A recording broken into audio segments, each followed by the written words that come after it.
Of people doing so, I'll admit. And I am.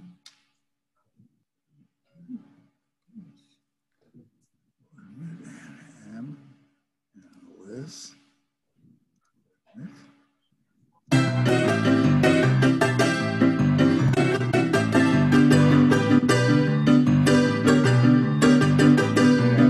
Have you endorsed my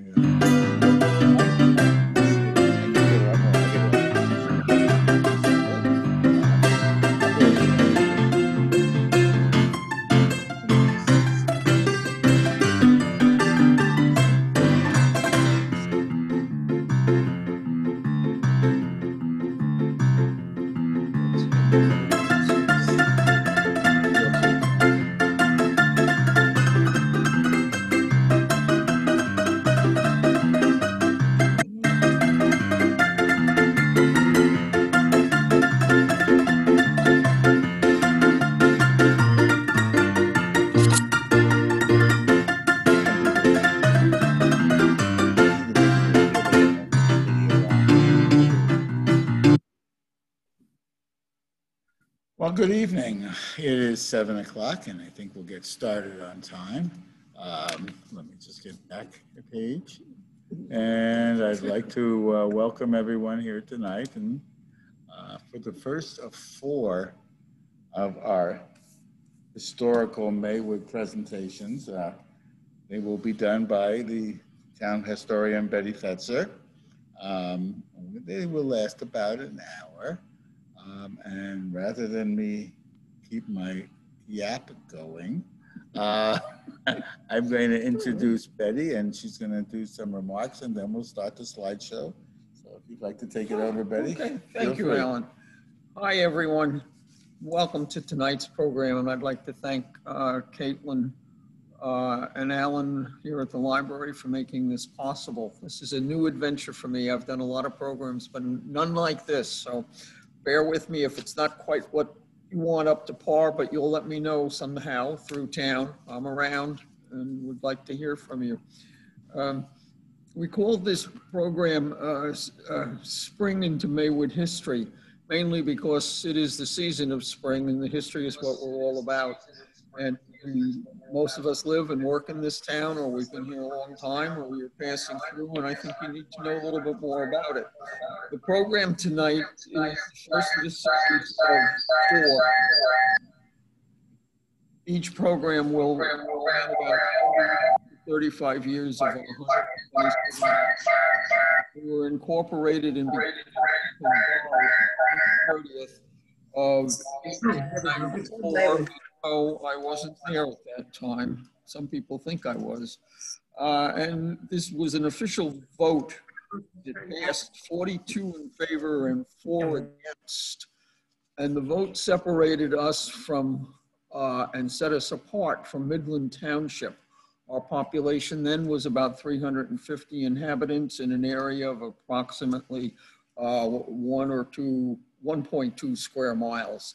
The boundaries are much the same as they are today. There were some minor changes over the years because of one adjustment that had to be made with Hackensack when they piped the Coles Brook under the Esplanade, and there were some switches in property boundaries with Paramus up in the northeast corner of our town. However, realistically, we have to travel back in time when the Lenape Indians were here, and this was their land, and they used to pass through as they traveled about looking for water from the Hackensack or the Hudson rivers, and they had some farms and things like that. And there were a myriad of brooks that we have been around. Sometimes you wonder where they are. You don't see them as much, of course, today as we did back then. The early history also goes back to the 1600s with the Dutch families that came from Long Island. And there was a big Dutch colony in New York, and the town, or the word Bergen, is a Dutch word. It was a big area in Holland, and this is why we live in Bergen County and things like that. This is all part of our history. And we were first called part of West Hackensack, and that grew from a group of settlers who cleared the woods and laid out their farms. It increased to almost 300 inhabitants in about 1894. We became a borough, and that was, as I said, through this vote and democratic process of self-determination. The most accepted origin of the town's name comes from the ancient Dutch customs of festivals. And during the month of May, the people who lived in what is now Hackensack would come down the hills from Summit Avenue into the woods. So it was Mayan Vault, which made a translation of Maywood, and that's the most accepted theory of how Maywood got its name. There was a couple of others. One had to do with General McClellan's house outside of Princeton during the Civil War, but the accepted one, as I said, is this Dutch corruption Mayan Vault. From 1894 to about 1925, which is our span of period for history tonight, saw many changes. Houses were being built, farms existed, and there were stores. There used to be shopping. The shopping center wasn't at Pleasant Avenue where you see it now, but it was at Pleasant Avenue down at the corner of Elm Street. There were a dry goods store, there was a butcher and a bakery and things like that.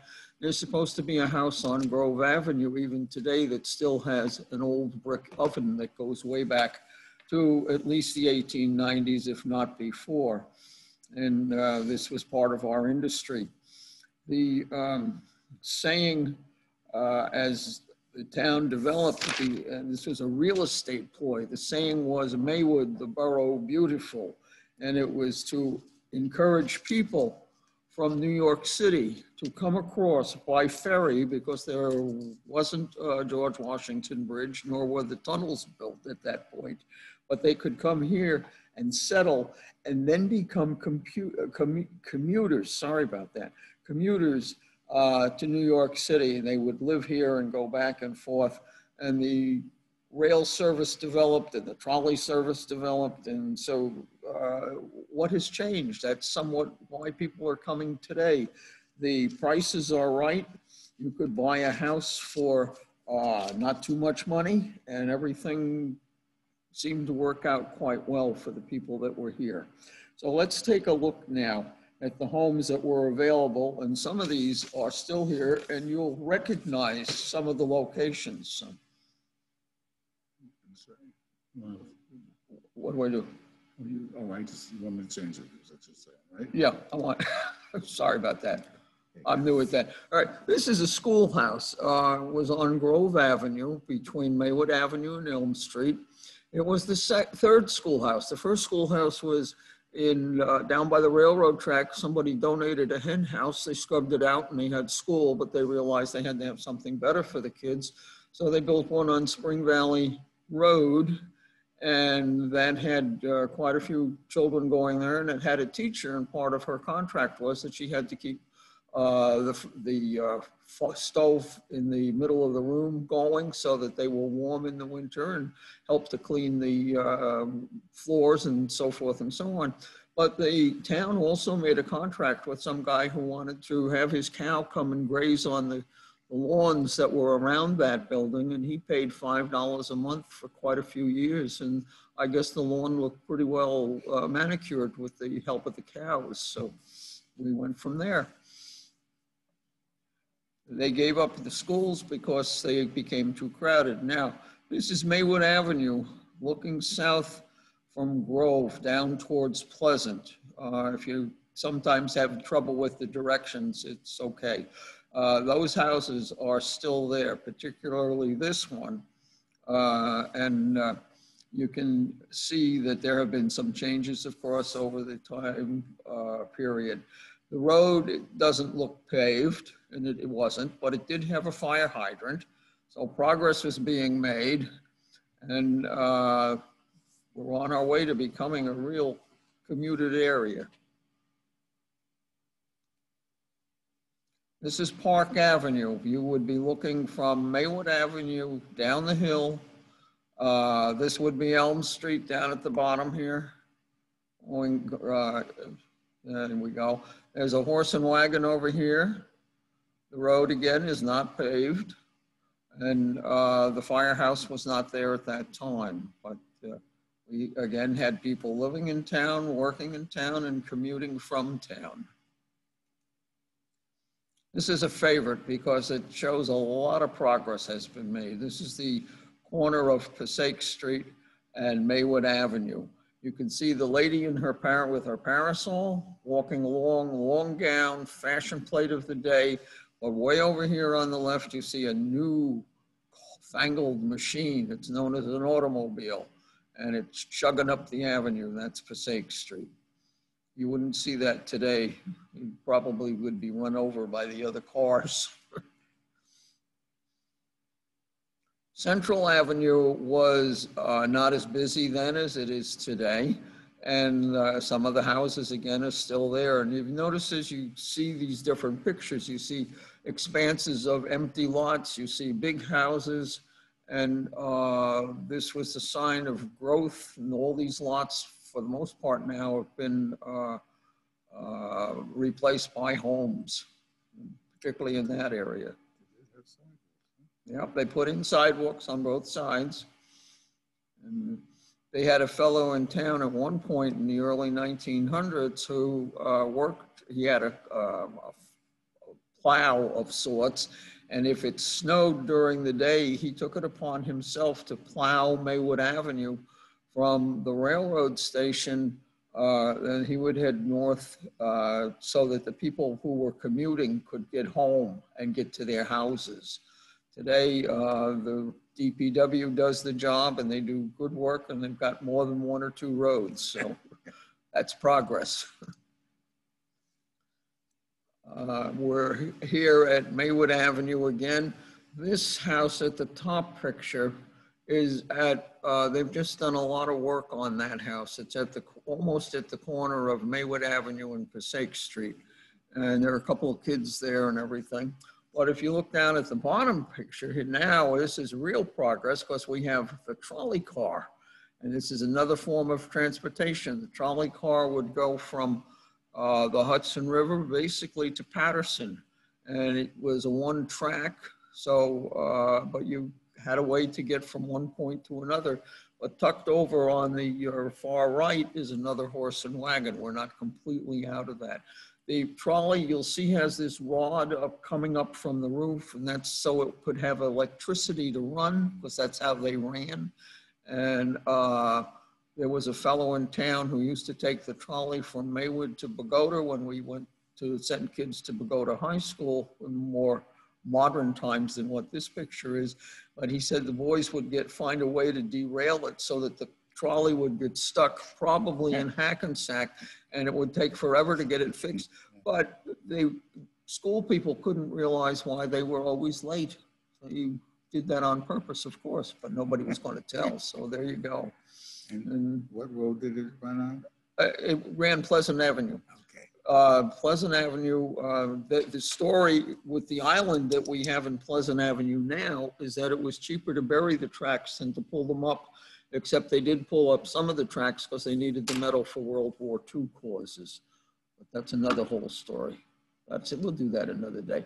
This is a good picture of a very lovely house, which in my mind in today needs a little bit of help. It's across the street from the railroad station. And if you can see the sign here, it says post office. And what happened was, it's right by the railroad track, so the mail would come. Now, they did have a postmaster, and he died, and then they tried something else, and that didn't work. So finally, they tossed a bag of mail at Mr. Berdan's house, and he used this one part of his home as the post office.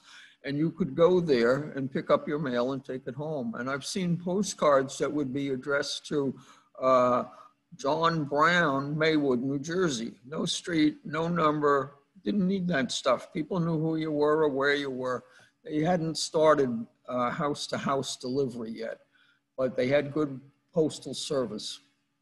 The house is still there and, pardon me, and recognizable. Hunter Avenue in Maywood, looking probably to the west.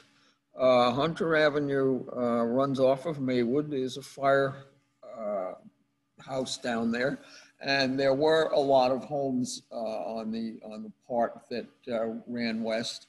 They were company homes. If you worked for some of the factories down there, you could live in a company home, and you didn't have to walk far to work. And I guess it was part of the salary package, but again, things changed. And if you walk down that way, you would see some of these houses. I mean, they built them to last, folks. They're hanging around. Now, this house was the Van Zorn Park. You know the Van Zorn name because of Van Zorn Park, but Van Zorn is a Dutch name, so we go back to the early Dutch history that we had. It was made of red sandstone, and the story is that the sandstone was quarried here in Maywood on what is now Jersey Avenue. And there are several of those homes, red sandstone, still in existence in Maywood. One is at the corner of Maywood and Central Avenue, and one is in the middle of Maywood Avenue between Magnolia and Central. There used to be one here on the property of the library, but in the name of progress, it came down. This picture will show you three of Maywood's schools. The top one was the school that was at on Spring Valley Road, and it shows the youngsters outside dressed for the winter and everything. The middle school, when they outgrew that, they went to the school in the middle picture, which is the school that was on Grove Avenue, and they stayed there until about 1923. At which point they had outgrown the school, and then Maywood Avenue School, Maywood School, which is at the bottom picture, was constructed. Now, the fellow that used to derail the trolleys said that when they moved from one school to the other, from the Grove Avenue to Maywood Avenue School, the school on Maywood Avenue wasn't quite finished, so they held classes in the police department. So education was not interrupted. So they didn't get a record for that, I don't think. This is a favorite picture of mine only because it's the Centennial Journal. We had when the town was 100 years old in 1994, we conducted a contest for a logo of sorts, and that was the winner. And anything that had to do with the celebration had the logo on it. It didn't matter whether you were a group selling t-shirts, sweatshirts, spoons, pictures, whatever. The contest was won by a fellow by the name of David Dion, who lived on Stone Street at that time, and his family had been here for quite a few years.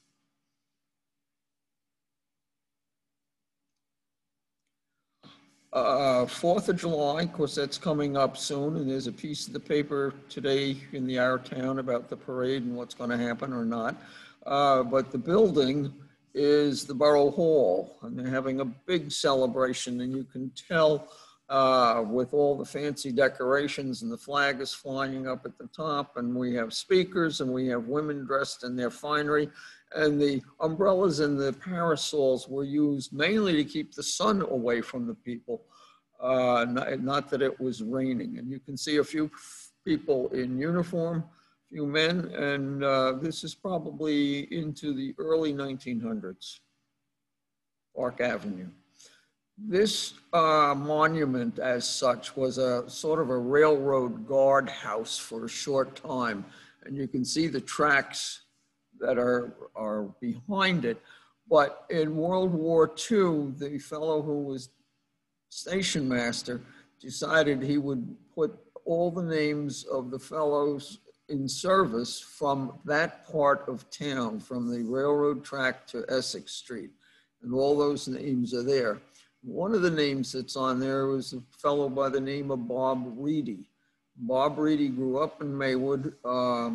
He lived on Hunter Avenue. He lived on Edel Avenue. And a couple of years back, he called borough office here in town. He needed to talk to somebody about old Maywood. And they gave him to me. And we had a great friendship until the day the man died. We brought him to Maywood one day. We had to go to New York to a veteran's home and get him and bring him home here and show him all these places. And he had the time of his life, and he was just wonderful. He gave the story of seeing the Hindenburg pass over Maywood.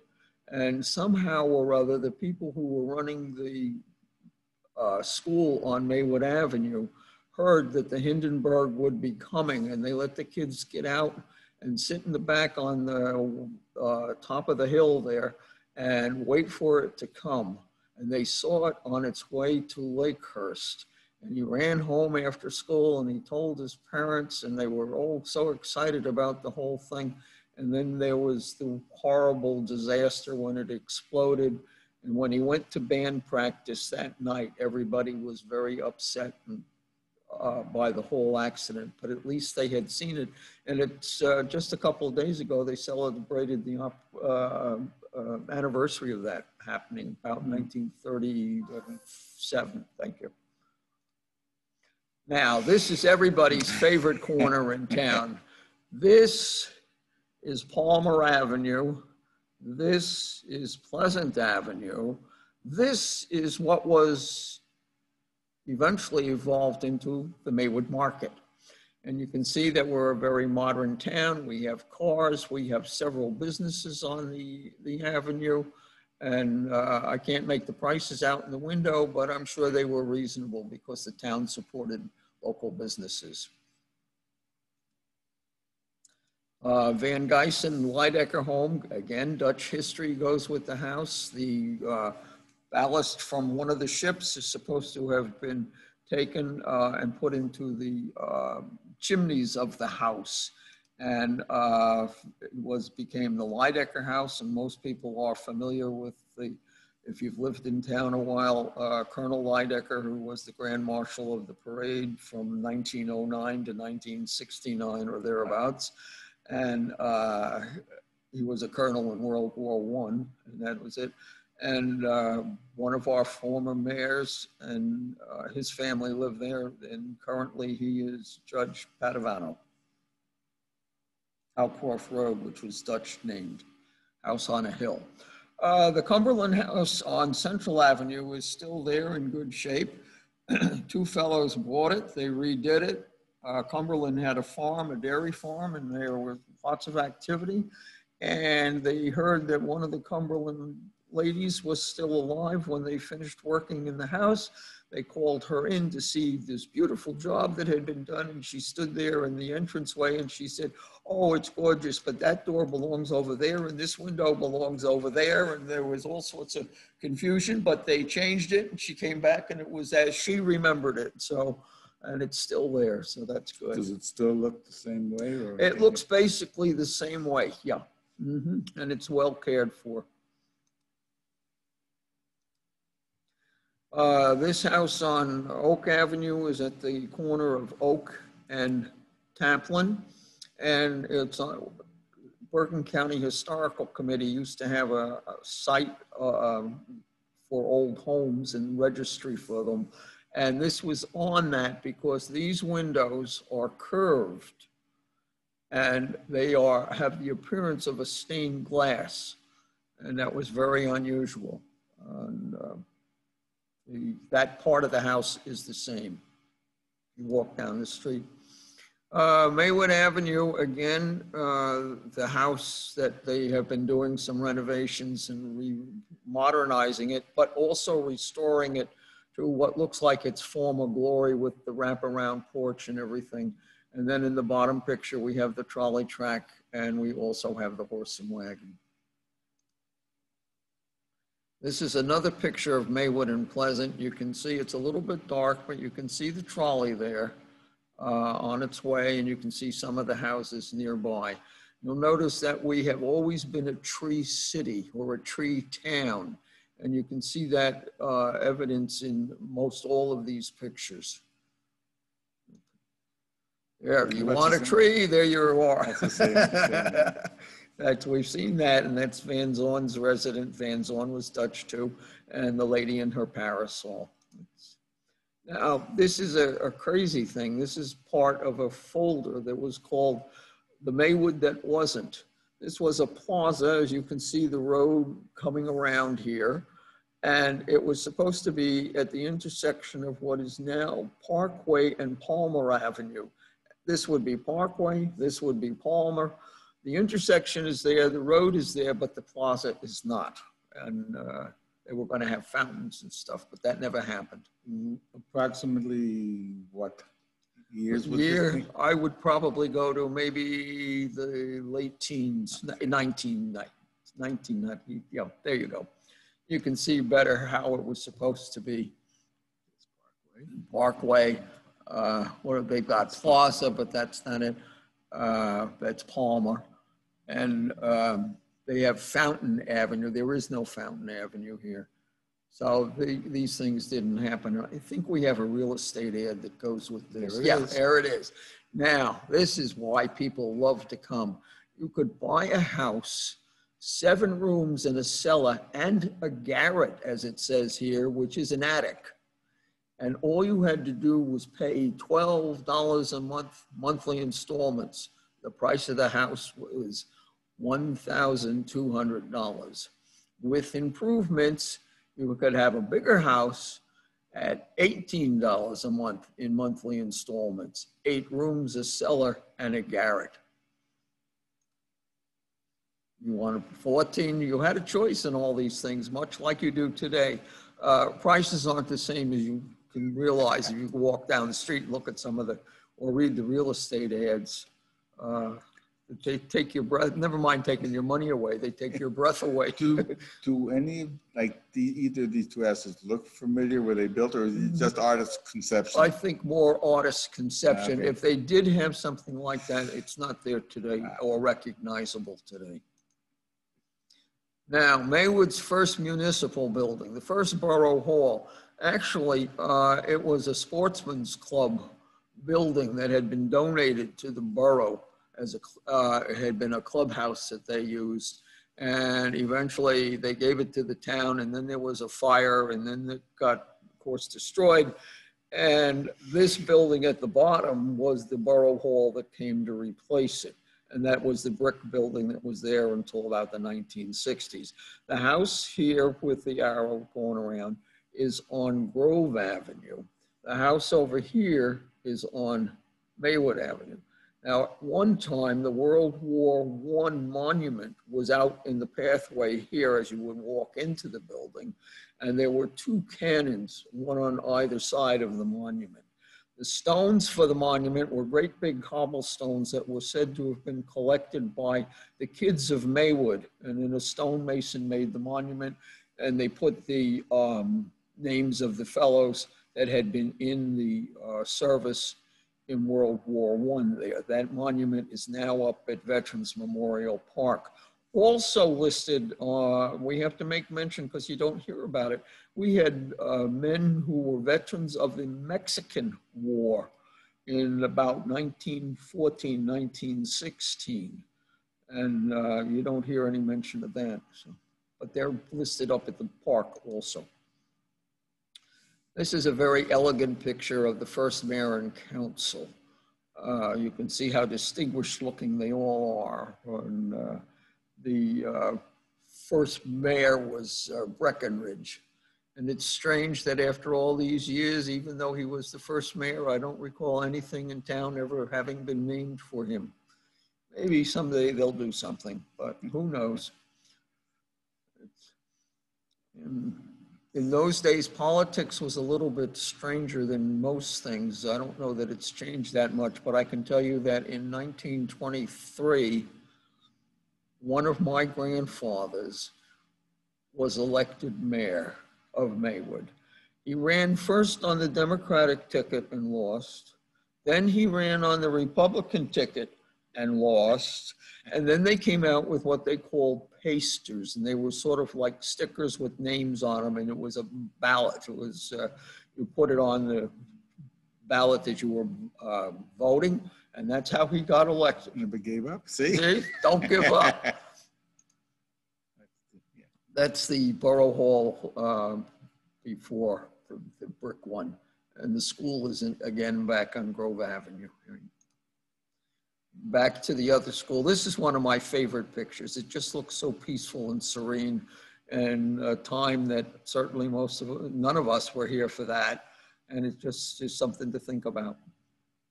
Life goes on. That's all houses up there.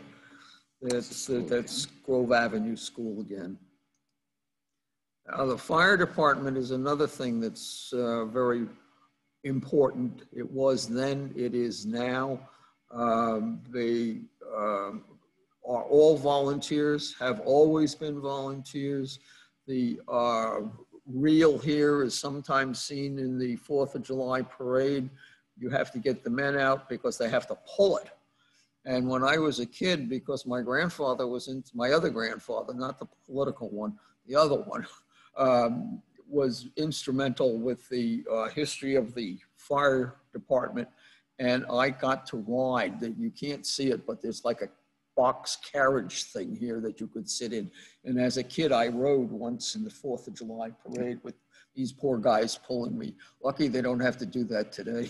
If you look at their dress uniforms, if yes. you were to go to a parade today, they look almost exactly like that, yeah. And they have, well, it looks like he's got white gloves there, yeah, but not here, because that's the hand that's pulling and everything. But there you go. The first fire company. And again, all volunteers, that's their fire engine, horse-drawn. So it's got to be before 1900 or around 1900. If I remember correctly, you actually had a pump. Everything, the water. Yeah, the water had to be pumped. They had the big circle tire, it looked like big tire rings that they used to bang to call the men out and everything like that. It was a big thing, and it still is, and God bless them all. And the ones today. Yeah, this is protection. That was my grandfather and my father and my uncle's company all the way along, but this is another horse-drawn fire engine. And you wonder how they ever did it, but they did. The horses, I mean, got them there, but to fight the fires. I wonder where they kept the horses. Oh, somebody's work horses. Yeah. Yeah. There we go. There you go. That's a good one. That's the one that's up at the, what used to be, I think it's a TD Bank on Pleasant and Maywood. You want to see a big picture of that. They took a glass slide that was probably around 3 by 4 inches and had it made specially by a company in Philadelphia. And then they enlarged it so that it takes up a wall. And it's still, the picture's still there. And you can always tell in these pictures, if by looking at the other people, like the hats and stuff, yeah. You can pretty much tell the period of when it was. Right. And fire trucks then and fire trucks now still command an audience. Oh, yeah. And now this family, I'm not sure who it is. My suspicion is that it was part of the Malin family, which owned all of the property where Queen of Peace is now. And I mean, where the church is, the school, the rectory, what used to be the convent, all that. And that's an electric car of sorts. But you had to have a lot of money. Just like today, only now they're worried about chips and shortages and prices going up and all that. He doesn't look that happy. No, he's probably told to smile, and he's dressed up. Looks like he's got a big bow tie on. Now, you might wonder what these gals are doing, but this is the precursor, the pre-runner, the forerunner of the Maywood Ambulance Squad. These women were providing an emergency first aid service for World War I times. And they had emergency bandages and some things that they would need to help people that were sick and in distress. And there was a whole group of them for quite a few years, all volunteers. The nature of Maywood on a lot of things, and this is most important, is the volunteer spirit. This is what kept the town glued together, and this is what keeps it together today. Even though today paid officials are necessary and everybody's doing their work, without the volunteers, it wouldn't happen. Now, here we go. The police department sponsored the junior police band. And this is what this Bob Reedy that I mentioned before belonged to. And they would perform, they had their drum and bugle corps, and they would perform in parades and different celebrations. And this is what a lot of the towns did, and some of them still do. Some of you people might remember seeing the Doremus Post Band for 4th of July parades that was sponsored by the Legion in Hackensack and so forth. But towns and schools were very proud of what their kids were doing as far as music was concerned. Yeah. So what I'm going to do now, if you would kindly unmute yourself, I'm sure Betty would take some questions from you. So if you have any, I'm going to check the chat, but I didn't see anything before. But if you have a question, please feel free to ask it. Hey, Betty, where did they get the water for the fire? They probably pumped it from different wells and from the brooks that would be nearby, because there was the brook that ran the boundaries almost of town. And people had wells. There wasn't central water like turning on the tap or having the plumbing for the fire hydrants that you have today. Those wells that were in town, just to divert a little bit, there was a question, but they also were sources of things like cholera because of the water being contaminated. Don't drink it, just use Don't it on you fire. diver. Other questions? Yes. Do you think, or did they use draft horses for the fire department? They use draft horses with the fire department. I've never heard the term draft horse Big- with, oh, no, I'm with sorry. that, Yeah. Alan's getting excited about the horses here. I've never heard draft horses referred to in the context of fire department horses. It could be, it's a good question. It could be, I just don't know. I thought I could tell, like, if I see like a regular person next to one of them, then I could kind of compare and say, oh yeah, it's too big to be like a regular size Yeah. horse. It just seems, maybe. Yeah, it's a great possibility, but I don't know. First of all, I think if they had farms around here, and they did, that those horses would be larger than most. And I think that that's probably where they got some of them from, but I'm not sure. And even if today, if you go up to an ordinary horse, he's bigger, taller than most of us. But that's a good question. We'll see if we can find something out for you. Thank you. Mm-hmm. Others? Questions, comments? Betty, Pat Reynolds here. Hi, Pat. How are you? Greetings from South Carolina. Hey. As you know, I had the pleasure of serving on the Maywood Police Department from 1974 to 2003. And I've always appreciated you and Carol and the rest of your committee and the job you do. Thank you. Thank you for memorializing all the history of our community. Thank you. Thank you. I appreciate that, Pat. We have a couple more programs to go, and we'll figure out a few other ways to do things too. I was speaking to Alan before the show tonight, and some of you might have seen the pictures, the silent movie that we showed maybe a year or two ago called Happy at Last, that was written by a man in Maywood and filmed in Maywood with Maywood characters, and we might be able to figure out how to set that up for this type of a program. And also, we have a set of glass slides that go way back that could maybe do the same thing. And for those of you who may have come in later, or got bumped off or something like that, I am recording this tonight and it will become available through our website, so you can watch it all again or watch sections you missed. Thank you. I guess I knew that, but I forgot. So, you know. Anyone else? Great job, Betty. We're calling you from Maine and we've enjoyed it. I wondered if that was the Dell and Sue, Quince. That's right. Sue, I can't see you. I can only see Dell.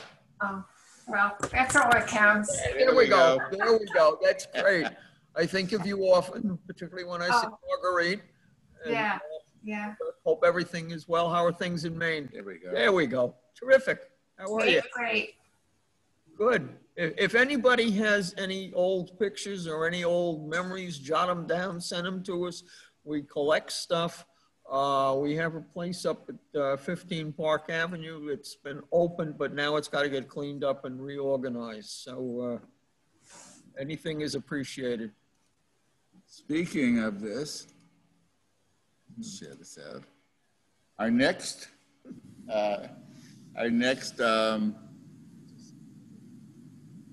be better if it shows it this way. Come on. There we go. Oh, okay.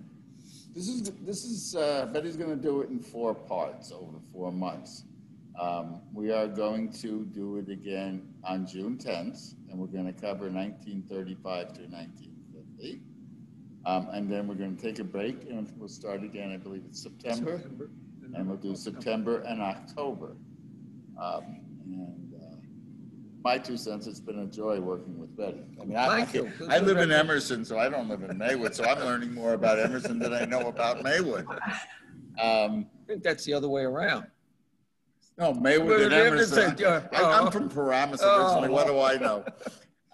You wonder how we got together. So, I mean, look for, we'd be happy to have everyone. Tell your friends if you know anybody. We've got South Carolina and Maine here tonight. That's great. If you know other people in other states, please, talk this up. Like and, everybody's always welcome. And none of our programs are just for, is it Maywoodians? Maywoodians. Maywoodians. Yeah. Just a couple of things, and I second everything that Alan has said. The time period of 35 years is a strange number to work out. And as I look at the dates here, we've not made mention of 1929 with the stock market crash. This was devastating to the country. It certainly was devastating to the people that lived in town. Many people lost their homes and their businesses. And with the advent of World War II on the horizon, the economy seemed to kick up and go from there. So we'll pay a little bit more attention to that in the June presentation, because it's a mixed bag. You look at one thing and triggers off a whole lot of stories or thoughts. And sometimes they're a little bit out of context to what you're trying to do, but it's all important. It's all part of it. And that's one of the beauties, I think, of oral histories. Everybody's got a different perspective, and it doesn't make one right or one wrong, unless you're really wrong. Then we'll tell you. So. Along that line, Samantha, we do other programs. We have been doing them for the past over a year virtually, and everyone's invited. This month, we've been doing a nostalgia series, but Betty's taken the lead on the historical for the next 2 months. But anybody who wishes to come, whether from Maywood or not, we have a movie night once a month. We watch a movie that's available through Canopy or Hoopla. And this is a movie we will be discussing on May 21st, Megan Levy. Very nice movie. We also do a book roundtable. No, we don't all have to read the same book. We just talk about books we've read and liked, and maybe some others will pick it up. We also have, anybody who would like to, who's in need of an ESL class, once a week we do an ESL conversation class, and we do have guest speakers like Betty occasionally on any, and if you have any subjects to cover, I ask you that you let us know at the library. Speak to me, Alan, here at the library, or speak to Caitlin, our director, or anybody who picks up the phone. And we will entertain any thoughts of any programs. Any final comments or questions before we say good evening? Well, if not, I thank you for coming. I hope to see you all. Betty, last words? Well, I thank everybody for their participation. Pardon me. And think up your questions, bring them with you next, send them to us, whatever. Let's see what we can do to make it better. We need your help. Yep. Everybody's part. Everybody have a good evening. Have a good weekend. Enjoy. Hopefully the weather will be nice. Thanks so Thank much. you. Bye. Thank you. Bye. Thanks. Thank you. See you next time. Okay.